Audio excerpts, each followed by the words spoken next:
अस्सलाम वालेकुम नाज़रीन। सैलाब की तबाहकारियों का सिलसिला भी जारी है और हमारी कवरेज भी अंदरून सिंध से जारी है। अगर आपका घर चला जाए, अगर आपकी फसलें तबाह हो जाएं और आप कसम पुरसी के आलम में घर से वापस आ रहे हों तो यकीनन आपके ज़हन पर एक ही सवाल होगा कि हमने यहाँ से निकलने के बाद क्या करना है। ज़ाहिर है, जब आप घर से निकल कर आ रहे होते हैं तो उस वक्त आपकी हालत इंतहाई बुरी होती है और शुक्र का कलमा आप पढ़ रहे होते हैं इस तरीके से कि आपको घर से निकलने का मौका मिल गया, क्योंकि घर की दीवारें अगरचे वो मट्टी की या भूस की या लकड़ी की बनी हुई थी, दीवारें तो थीं वो गिर चुकी हैं। आप जिन हालात में इन बाज़ारों में से, इन सड़कों में से गुजर के आते हैं, वो इस वक्त आपके सामने हैं। आप ये सोचते हैं कि मैंने अपनी रेहड़ी के ऊपर अपनी सब्ज़ी बचा ली, मैंने अपना माल मता बचा लिया। औरतें जो हैं, पर्दापोश औरतें जो हैं, वो अपने मसाइल को छुपाए हुए चद्दर में लिपटी हुई गधा गाड़ियों के ऊपर बैठकर बाहर निकलती हैं। बूढ़ी ख़वातीन भी ये सोचती होंगी, चलें उस अज़ाब से तो जान बची जो उनकी जान पर नाज़िल हुआ, ये ऐन मुमकिन है कि अब हम बाहर निकलें और हमारे लिए कुछ सहूलियात का एहतमाम किया गया हो। ये लोग ये तवक्कुआत ज़ुबान पर नहीं लाते, ये पढ़े लिखे उस तरह नहीं है जिस तरह हम पढ़े लिखे को समझते हैं, लेकिन इनके जहन में हर इंसान की तरह ये ख्वाहिश यकीन मौजूद होती है कि जिस तकलीफ़ को काट के हम घर बार छोड़कर, फसलें छोड़कर, ढोर डंगर छोड़कर, मताए हयात छोड़कर बाहर आ रहे हैं, तो उसके बाद कुछ न कुछ तो हमें मिलेगा। यहाँ से निकलने के बाद वो जाते हैं कैंप्स के अंदर। कैंप किस किस्म के होने चाहिए? मैंने एक और प्रोग्राम में जिक्र किया था कि पाकिस्तान 2005 से लेकर 2011 तक शदीद किस्म की कुदरती आफात से निपट चुका है और हर आफत के अंदर आपको दो चीज़ें फौरी तौर पर ज़रूरत के हवाले से नज़र आती हैं। एक है रेस्क्यू आपने करना होता है, लोगों को जान बचानी होती है, आपको उनको अगर खुदा न खास्ता दीवारें गिर गई हैं तो उनको नीचे से निकालना होता है, अगर ज़लज़ला आ गया है, अगर तूफ़ान आ गया है तो उनको महफूज मकामात पर लेके जाना होता है, सैलाब आ गया तो उनको एवैक्यूएट करना होता है, उनकी जानें बचानी होती हैं।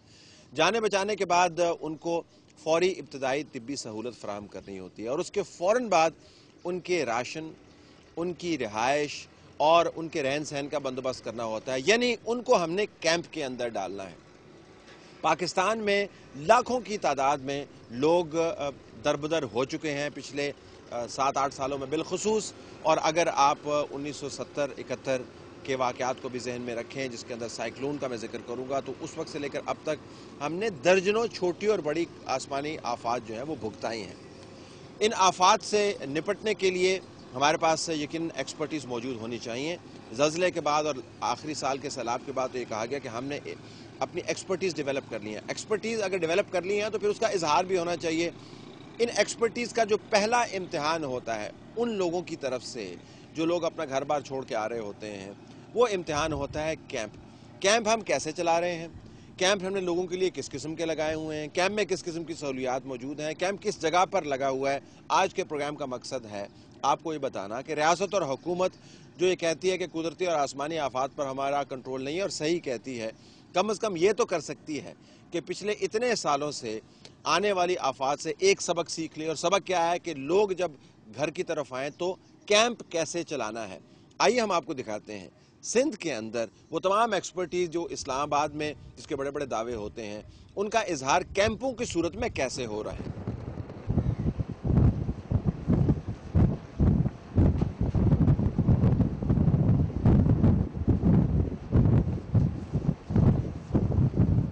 एक तो टिपिकल कैंप आपको नजर आएगा सिंध में, वो है कैंप जिसको रोड साइड कैंप कह सकते हैं। रोड साइड कैंप क्या चीज़ है? बुनियादी तौर पर लोग अपने घरों से दूर नहीं जाना चाहते, इनके गोठ, इनके गांव इस सड़क के बिल्कुल साथ है, लेकिन ज़ेरे आब आ गए हैं। तो वहाँ से होता ही है कि अपना ढोर डंगर, अपने जनाने, अपने बच्चे और ख़ुद उस जगह से निकाल कर वो सड़कों के गिर्द किनारे के ऊपर आकर खड़े हो जाते हैं। इस तरह के कैंप्स, इनको कैंप्स कहना नहीं चाहिए, लेकिन हमारी नज़र में हर वो जगह जहाँ पर लोग कंसंट्रेशन के साथ हैं, जहाँ पर लोग मौजूद हैं, जहाँ पर उन्होंने पड़ाव डाल दिया है, और किसी भी वजह से अगर वो वहाँ पे नहीं जा रहे तो वो एक कैंप की सूरत इख्तियार कर जाता है। वहाँ पर लोगों की ज़रूरियात होंगी, खाने पीने की ज़रूरियात होंगी, उनकी रफ़ा हाजत की ज़रूरियात होंगी, उनकी मेडिकल की नीड्स होंगी, वो किस तरीके से पूरी होती हैं। अमूमन जो हमने देखा है तजर्बे और मुशाहदे में ये आया है, और सिंध के अंदर भी यही हालात हैं कि लोग जब सड़क के किनारे आ जाते हैं तो गुजरते हुए अगर कोई रिफाई इदारा वहाँ से जा रहा है तो वो उनको एड दे देता है, जो इवन डिस्ट्रीब्यूशन ऑफ एड नहीं होती। यानी ऐसे लोग जो वल्नरेबल ग्रुप्स के अंदर आते हैं, जिसमें ख़वातीन हैं, अगर बेवा है, या बाज़ जगहों पर आपको गैर मुस्लिम भी नज़र आएंगे, तो वो अमूमन इस किस्म की लाइन के बिल्कुल पीछे खड़े होते हैं, तो उन तक वो चीज़ें नहीं पहुँचती।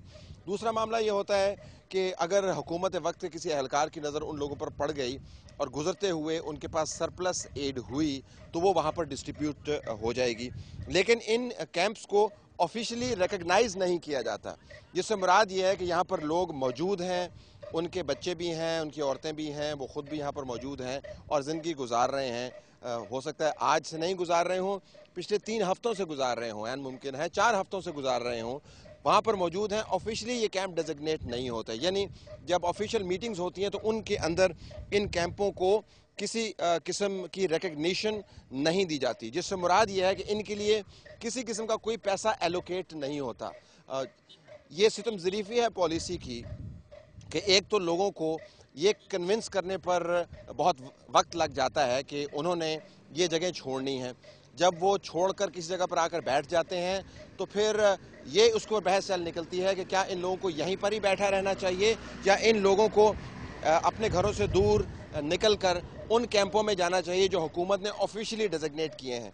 क्योंकि ये लोग अपनी मजबूरियों की वजह से, अपने तर्ज़ ज़िंदगी की वजह से, अपने तर्ज़ अमल की वजह से या किसी और वजह से वहाँ पर जाने को तैयार नहीं होते, तो लिहाजा इनको ऑफिशियली एड नहीं मिलती। लोग हज़ारों की तादाद में सड़कों के किनारों पर आपको नज़र आएंगे इन नाम नेहाद एक्चुअल लेकिन अनऑफिशियल कैंप्स के अंदर, लेकिन उनके लिए ऑफिशियल पॉलिसी कहीं पर आपको नज़र नहीं आएगी, क्योंकि इन लोगों ने अपनी मजबूरियों की वजह से, अपने तर्ज़ अमल की वजह से उन कैंपों में जाने से इनकार कर दिया जिन कैंपों में हुकूमत वक्त कम अज़ कम थ्योरेटिकली मौजूद है और इनको रजिस्टर करने का एहतमाम कर रही है। अब वो ये लोग वहाँ से जाने पर क्यों कतराते हैं ये हम आपको प्रोग्राम के बाद के हिस्से में बताएंगे, लेकिन ये हम आपको बताना चाहते हैं कि जब हज़ारों की तादाद में खल्क़े खुदा ने रोड के किनारों पर पड़ाव कर लिया और वहाँ पर वो मौजूद हो गए, तो उनकी ज़रूरियात तो वही हैं, उन्होंने खाना भी है, उन्होंने पीना भी है, उन्होंने रहना भी है, उनके ऊपर बारिश ने भी वैसे ही गिरना है। तो ये तसन्नो और ये बनावट ऑफिशियल पॉलिसी क्वार्टर्स की तरफ से कि जी चूँकि ये ऑफिशियल कैंप नहीं है लिहाजा इनको हम पॉलिसी के अंदर रिफ्लेक्ट नहीं करते, मेरे ख्याल में ये अनवायबल है। और सिंध के गोठों के किनारों के ऊपर आपको हज़ारों की तादाद में ऐसे लोग नज़र आएंगे जो नहीं छोड़ना चाहते अपने इलाके, उनकी फसलें वहाँ पर, उनके जानवर वहाँ पर हैं, लेकिन हुकूमत उनको छोड़ देती है क्योंकि ये कैंप्स ऑफिशियल कैंप्स नहीं हैं। अगरचे दोबारा मैं कहूँगा कि सितम ज़रीफ़ी ये है कि हज़ारों की तादाद में ऐसे कैंप्स आपको हर तरफ नज़र आएंगे। वो तो असांखे ख़बर ई कोन्हे न असां हाणे किथे पुॼूं, असां को ऑफिसर ई कोन आयो आहे जंहिं असांखे कोन ॿुधायो आहे। अञा ताईं असांखे कंहिं ईअं कोन चयो त हेॾां हलो या होॾां हलो या को धणी साईं खाना पीना कल फौजियुनि ॾिनो हो, माना हिकिड़ो कटो बाक़ी कंहिं ना आहे ॾिनो एंड उर्दू। अच्छा, कितने खाने का क्या करते हो, खाने कैसे मिलना? खाने इधर आ जाओ, इधर आ जाओ। खाने की तकलीफ है, ये चूल्हा भी नहीं जलता हमारा। अच्छा, बरसात की वजह से। आपका किधर है टेंट, किधर है आपका?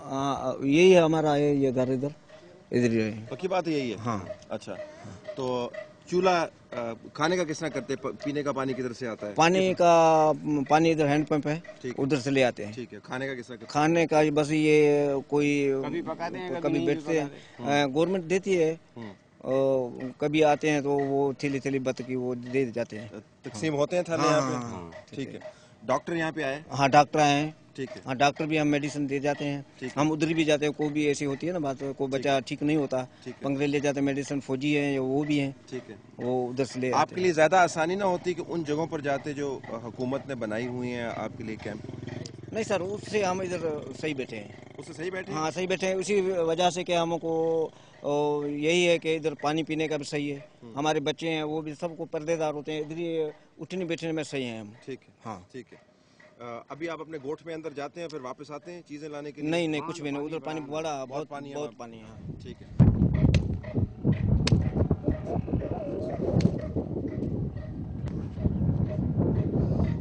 अब आप आपको नाज़रीन दिखा रहे हैं कि ये जो मेक शिफ्ट कैंप है यानी शेल्टर है, ज़ाहिर बारिश लगी हुई है, जहाँ पर ऑफिशियल कैंप्स नहीं, लोग किस तरीके से बनाते हैं। अभी क्या कर रहे हैं साहब? अभी काठे बढ़ रहे हैं भाई। काट बढ़ रहे हैं उसको। हाँ ये कैंप बनाने लगे, अपना छाता डालने लगे हो? हाँ कहाँ से आए हो? जुड़े को। अच्छा, जुड़े से आए हो। हाँ पानी पानी है। अच्छा बनाए, आप अपना काम करिए। किस तरह बनाते हैं हम जरा देखने, बताएं हमें, बताएं किस तरह बनाते हैं। शायद इसी वजह से लोग अपने लिए कैंप्स का बंदोबस्त कर रहे हैं।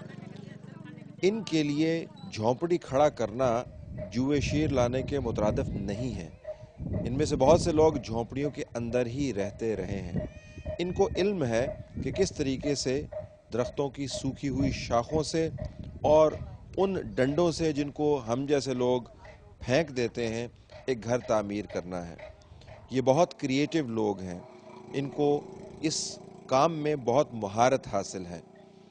इन सड़कों पर आपको जगह जगह पर ऐसी मिसालें नज़र आएंगी जहां पर हुकूमत की तरफ से या इंतज़ामिया की तरफ से किसी किस्म की मदद ना होने के बावजूद इन लोगों ने अपने तय कोशिश करके अपने घर का एक ढांचा बना लिया है। इनके मर्द, इनकी औरतें, इनके छोटे छोटे बच्चे सब मिलकर अपने लिए छत का इंतज़ाम कर रहे हैं। इनके पास एक कुल्हाड़ी और इसके अलावा 8-10 काम करने वाले हाथ। इस कुल्हाड़ी और इन हाथों की मदद से ये अपने ख़ानदान के लिए छत का बंदोबस्त कर लेते हैं। छत के ऊपर डालने के लिए कपड़ा अलबत्ता इनको चाहिए, और अगर बारिश है तो सिर्फ कपड़े से काम नहीं चलेगा। इनके डंडों के साथ लटकते हुए बच्चे, जो उनका झूला होता है, उनको अपने सर के ऊपर औरतों और मर्दों समेत एक तारपोलिन शीट चाहिए। यानी इनकी ज़रूरत का आप अंदाज़ा लगा सकते हैं कि अगर हुकूमत वक्त सिर्फ तारपोलिन शीट ही इनको फराहम कर दे तो ये लोग अपने लिए बहुत बेहतर इंतज़ाम कर लेंगे और ना सिर्फ बारिश से निपट पाएंगे बल्कि इस जगह पर काफ़ी तवील क़याम भी कर सकते हैं। अगर तारपोलिन शीट्स मुहैया कर दी जाती, इन लोगों के लिए इन जगहों पर कैंप बनाना मुश्किल हरगिज़ ना होता। ये कैंप देखते ही देखते खड़े कर दिए जाते हैं, और ना सिर्फ यहाँ पर बच्चों के लिए छत का एहतमाम होता है बल्कि इन कैंपों में खाना भी रखा जा सकता है। अगर इंतज़ामिया लोगों को खुराक फराहम कर देती है तो ये बैग 8, 10 या 15 दिनों के लिए बनाए जाते हैं। बच्चों की भूख को मिटाने का अगर इंतज़ाम कर भी दिया जाए और टेंट फराहम ना किया जाए तो ये तमाम का तमाम सामान ज़ाया हो जाता है। आटा तो इस मौसम में रहता ही नहीं है, उसको कीड़ा पड़ जाता है, और जिस चीज़ को भी बारिश का पानी लग गया वो चीज़ ज़ाया हो गई। टेंट फराहम ना करने की वजह से अगर खुराक का बंदोबस्त कर भी दिया जाए तो भी ये बच्चे भूखे ही रहेंगे। एक दिन खा लेंगे लेकिन अगले दिन इनके कैंपों के अंदर ऐसा पानी आएगा कि इनके लिए खाना बचाना मुहाल हो जाएगा। लेकिन ऐसा भी नहीं है कि हर किसी को टेंट नहीं मिलता। जब से हमने कुदरती आफात को कवर करना शुरू किया है, हमारे लिए सबसे बड़ा सवाल ये रहता है कि किसको क्या चीज़ कैसे मिलती है। इसी सड़क के 2 किलोमीटर के फासले पर आपको ये खूबसूरत टेंट भी नज़र आएंगे। ये वो टेंट हैं जो आप बारिश के पानी के बिल्कुल करीब भी लगा सकते हैं। वो तमाम का तमाम बारिश का पानी इन टेंटों से बाहर ही रहेगा। इन टेंटों के अंदर जगह भी काफ़ी है। यहाँ पर चारपाइयाँ आपको सूखी मिल सकती हैं। इन टेंटों के अंदर बाकायदा कमरे भी बने हुए हैं। यानी अगर ये टेंट फराहम कर दिए जाएं तो इन लोगों की चांदी हो जाएगी। ये इनकी झोंपड़ियों से भी कहीं बेहतर हैं। लेकिन न जाने क्या बात है, बाज़ लोगों को ये टेंट मिल जाते हैं और बाज़ लोगों को नहीं मिलते। इस सूरत में ये टेंट अंदरून खाने मौजूद नज़र आए, लेकिन बलबे सड़क बैठे हुए लोगों के पास ये टेंट मौजूद नहीं थे। ये फैसला किसने किया कि किसके पास किस किस्म का टेंट होना चाहिए, ये एक बहुत बड़ा सवालिया निशान है। शायद इसी वजह से हज़ारों लोग सड़कों के ऊपर मौजूद हैं और चंद एक खुशकिस्मत अंदर खाने टेंट लेकर आराम से बैठे हुए हैं।